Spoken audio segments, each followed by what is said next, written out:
দেখো আমার রান্না হয়ে গেছে। সকাল 9টার সময় আমার রান্না হয়ে যায়। আরিশের বাবা খাবে, এখন খেয়ে কাজে যাবে। আজকে ডিম রান্না করেছি।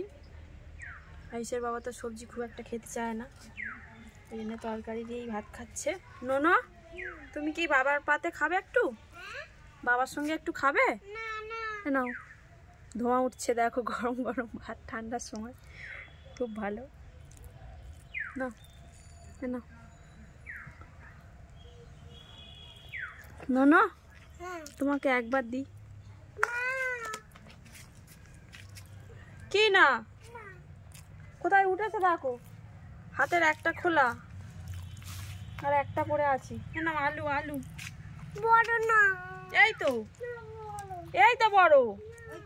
আরে দেখবি তো তুই, এই দেখ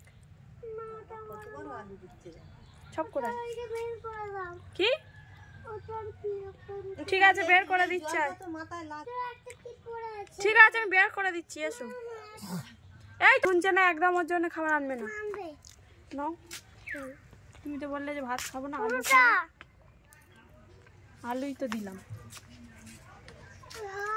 ঝাল না, গরম, এক্ষুনি সবে রান্না হলো তো, ওই জন্য গরম। শীতকালে গরম গরম ভাত ভালো নয়। ডিম, ডিম কে খাবে? খাবে না? ঠিক আছে,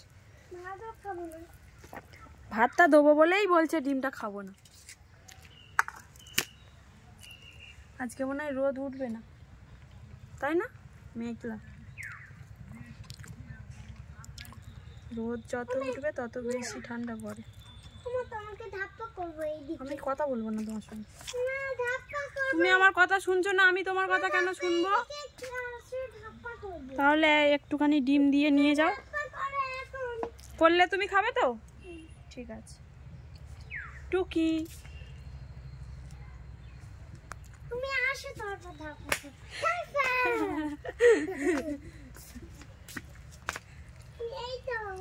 নাও নাও নাও নাও, আমাকে এখান থেকে গালে দাও।